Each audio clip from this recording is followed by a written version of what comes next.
Posisi para pejuang angkatan bersenjata Ukraina di arah Donetsk diserang oleh sistem penyembur api berat Rusia atau 1A Sol Sepyok. Rekamannya ramai beredar di media sosial Telegram Selasa 30 Mei 2023. Angkatan bersenjata Ukraina secara aktif menempati rumah pedesaan, menggunakannya sebagai tempat berlindung dan menarik bala bantuan di sana. Unit AC-1 Angkatan Bersenjata Federasi Rusia bekerja di dalam pondok musim panas, dan artileri serta TOS 1A menghancurkan target yang teridentifikasi yang membantu kemajuan kelompok penyerang. Hasilnya seperti yang tampak dalam rekaman.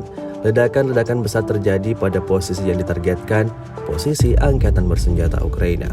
Hingga video ini beredar, beragam komentar dituliskan warganet.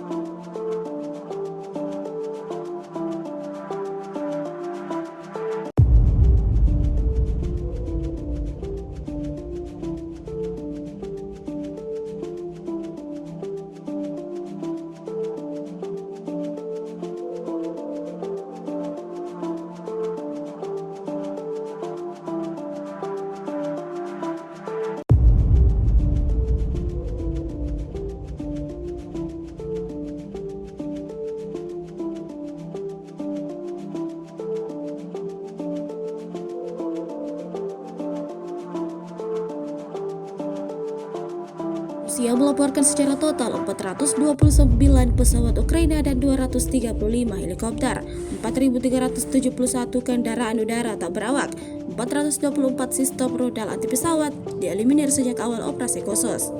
Sementara dari kubu Kiev, Kementerian Pertahanan Ukraina merilis 430 tentara Rusia dieliminir dalam sehari terakhir. Total 207.030 prajurit Federasi Rusia meninggal sejak awal konflik hingga hari ke-460.